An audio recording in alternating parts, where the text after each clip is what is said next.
Gabriel's Gospel Grace, changing lives and kingdom building one stone at a time.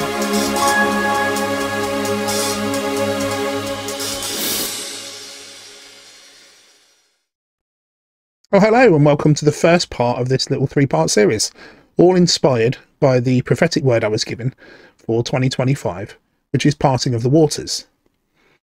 Now, when I received parting of the waters, I certainly saw the whole of Moses standing there in the sea parting. To the right of him, there would be sea. To the left of him, there would be sea. And there would be this narrow path down the middle, taking him from one kingdom and the people from that kingdom, passing through that narrow gate into the next kingdom, a promised land, an unknown land. That's the thing about a promised land. It's not knowing how it's going to present. And that's a whole new chapter. That's a whole new life. But it's just waiting on the other side. But it's getting there. Now, for this particular episode, it's recognizing that this is separation and polarization. That's the theme of this. There has to be a separation. And there certainly is polarization in the world today.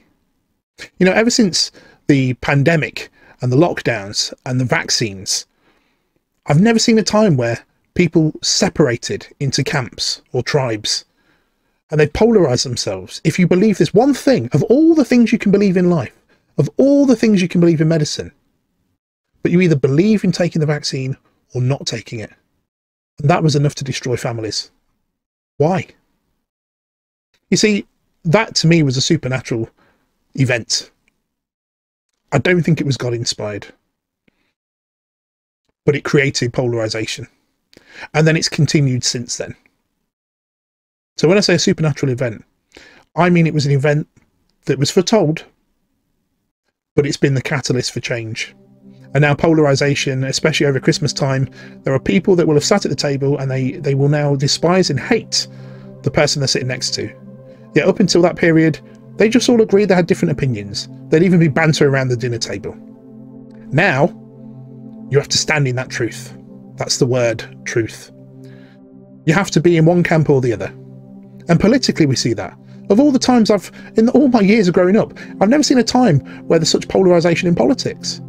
We've seen it in America, we see it here in the UK. You have to be left or right. Centre ground is now lost. You know, growing up, that was the centre ground, was the place that everybody fought for. Extreme left and extreme right was actually more rare than you realise. But now there's a whole generation, from millennials and younger, who have been led to believe that this polarisation was there all the time, and that everyone was either hard right or hard left. And that's now brought a whole generation in that are either hard right, hard left. But now everyone who's centre ground, they're now called right wing. You know, if you have a difference of opinion and it's not with a particular group of interest, then you're probably going to be referred to as a Nazi or a right wing extremist. But what's really sad is when so-called leaders, politicians, actors, actresses, celebrities, yeah, they all have something in common, don't they? That sense of pride. However, they've come to the table with the same kind of narrative and they're constantly speaking the same stuff across the media. And people are falling for it and believing it. But now we come back to separation. You see, as Christians, we're not supposed to be dragged into the matters of the world. But sadly, Christians have. Christians are now separating themselves from truth. You know, the hate crime bill came out in Scotland last year and now similar things are happening in England. Now, I should also point out, though, religious freedoms are protected. You are free to speak and share your faith. But as a result, Christians are still not doing that. They've decided to clamp down and shut up. There's a constant narrative being pushed by the mainstream denominations, you could call, all of which have influences outside of the church, and I do mean politically. Their views now are so far from the Bible, it's almost a new religion. And if anyone actually agrees with the Bible, then they misinterpreted it, is what they'll be told. But I want you to just remember that you've got thousands of ancestors, even some of you that are watching this now that are just curious and you're an atheist, your grandparents and before them were most likely Christians, practicing Christians with strong faith and belief, living in a world that they contributed into changing and building a society for the future, all of which is being destroyed through separation, polarization. Now, as I said, passing of water, we need to walk and navigate down the centre of that. So there is no right or wrong opinion. There is no right or left opinion. When you have an opinion and that opinion's given to you by God, then simply go with it. So for one person, you might be told, well, that's very left-wing. And you say, well, it's what I believe. And then someone else you speak to, you say something, they're going to say, well, that's extreme right. No, that's just what I believe. Because that's not happening anymore. And as Christians, it's time to start speaking truth again. You know, a lot of people this year, more than ever, have come to me and said, oh, Christmas is not what it used to be. I miss the Christmases when we used to have this and we used to have that. And I used to like the carol services and I used to like this. But it don't happen now. And the shops don't say Happy Christmas anymore. And all these other things have happened. Well, yeah, and I know why. Because Christians learnt to shut up. They learnt to button it. Didn't want to cause offence because, again, they've been told over and over, Christ is love. The loving thing to do is... Well, no, the loving thing to do is to speak Christ, which is truth. Speak truth. Don't have to be negative about it. Just say it. You know, if someone was passing around a nut roast because they're having a vegan Christmas and you're allergic to nuts, why would you not say it?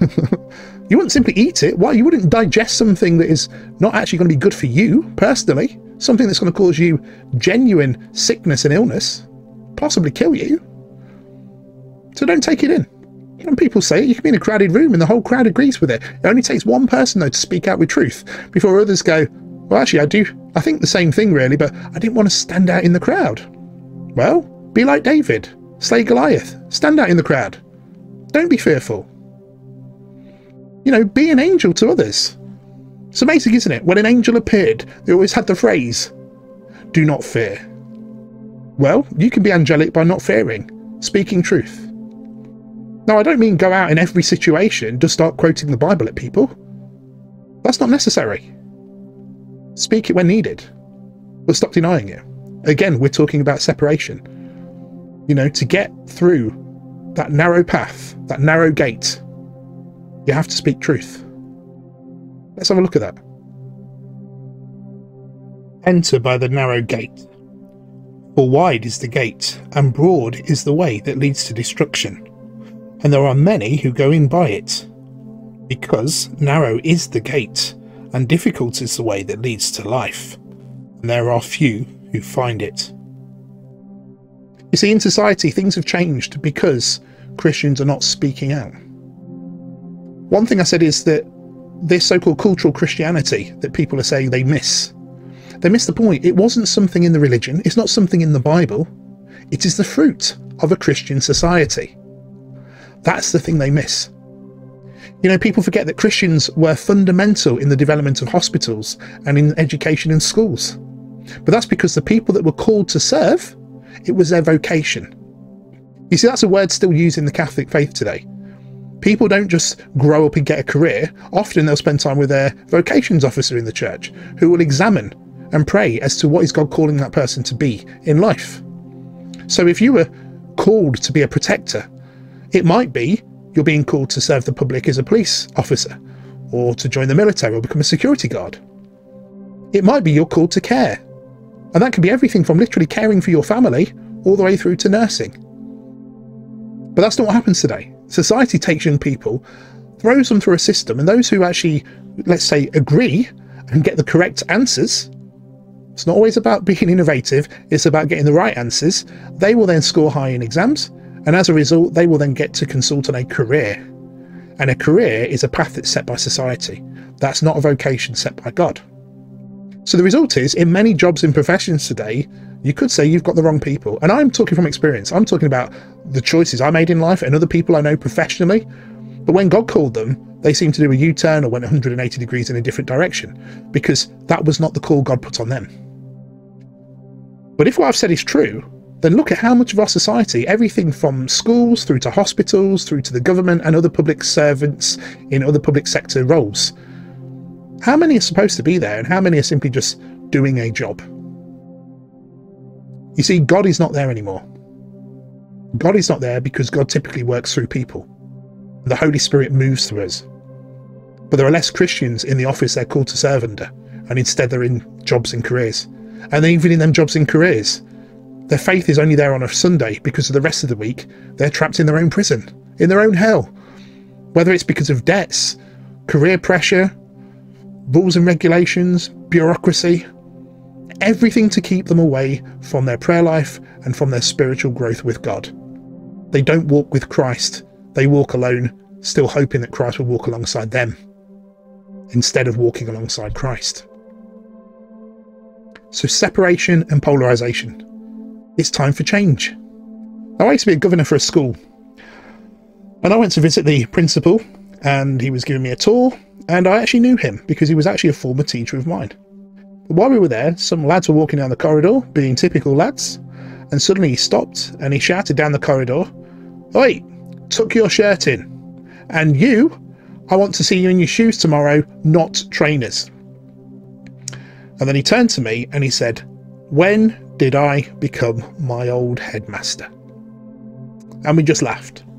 But then he said to me, he said, "You know, when I was your teacher, was I a cool teacher?" And I said, "Yes, you were the coolest at the school." He said, "Well, that's the thing." He said, "Now I hear so much of the things I used to hate when I was a student, and now I'm doing it as a teacher." He said, "You know, I love these kids. I invest in their future. I look after my staff. I do everything I can." He said, "But the one thing I've learned since I've come into this job is boundaries. I have to create them." Now, it's not boundaries from a sense of control. It's boundaries from the perspective of the young people being adventurous and courageous and full of energy and wanting to explore. They want to break down walls. They want to push down barriers. Of course they do. That's what's in them. They all have this fighting instinct in them to want to go into the world and do things. So he creates boundaries. That's what he said. They're there for a reason. He said, but the thing is, I have to reinforce the boundaries so they've got something to push against. And from my point of view, it's a bit like imagining a punch bag in a gym. Without a punch bag in a gym, well, I'm probably going to punch people. But if there's a punch bag, no matter how hard I hit it, it needs to be able to take it. And I can go full power on that thing and it can withstand me. So boundaries are there for a reason, and it also helps focus. It focuses our efforts and it channels us in a particular way, a bit like the parting of the waters. We go down the channel in the middle. But you see, society today is lacking that, because the only truth that's being spoken is a subjective truth. And that subjective truth is down to an individual based on their personal life experiences, their feelings, and their interpretation, their psychology of their feelings and experiences. That is not necessarily truth. We keep being told it is, but it's not. It's not objective truth. It's not facts. It's simply interpretation of a situation. Now, as a result, though, Christians in society today, because of the polarisation we've already witnessed, they've learned to silence themselves. And that's been part of the strategy. It was a strategy that even Satan was using back in the Garden of Eden. It's the whole thing of making you feel bad, making you shut up. The difference is, though, governments and mainstream media, they implement these strategies. It's all part of social engineering. It's been used for years, and you can see this. That's another video for another time. Or come to one of my live forums in the future, and we'll talk about it. But don't fall for it. Truth is truth. Speak truth. So when a situation comes up, and you have an opinion on it, don't silence yourself, because you see, when we speak truth, we're putting those barriers in place. We're putting something for people to push back against. And I don't mean push back against you personally, but like those kids walking down the corridor, as the teacher said, or the head said, he said, if I left them to their own devices, by next week, they'd be coming in their pyjamas and flip-flops. And actually, when we look at society, it's getting into a flip-flop state, isn't it? Why? Because mainstream churches, well, you know, the Anglican Church and the likes, they have dissent within their own ranks because they no longer teach from the Bible. In fact, they have their own version of religion now. And as for the King of England, he's supposed to be defender of the faith, the Christian faith of this country. But that's no longer his role or title anymore. And his own sons, well, they've laid that down and said that's not for them. Do not think that I came to bring peace on earth. I did not come to bring peace, but a sword. For I have come to set a man against his father, a daughter against her mother, and a daughter-in-law against her mother-in-law. And a man's enemies will be those of his own household. So, as princes and princesses in the kingdom, with the inheritance and the identity of Christ, speak truth. Don't fear. Be an angel. The angel said, fear not. So go into a situation and lovingly share your view. Share it with others. Let's start to change the tide. Just speak your truth. The truth. Christ. I look forward to seeing you in part 2. Until then, may God's grace be with you. God bless.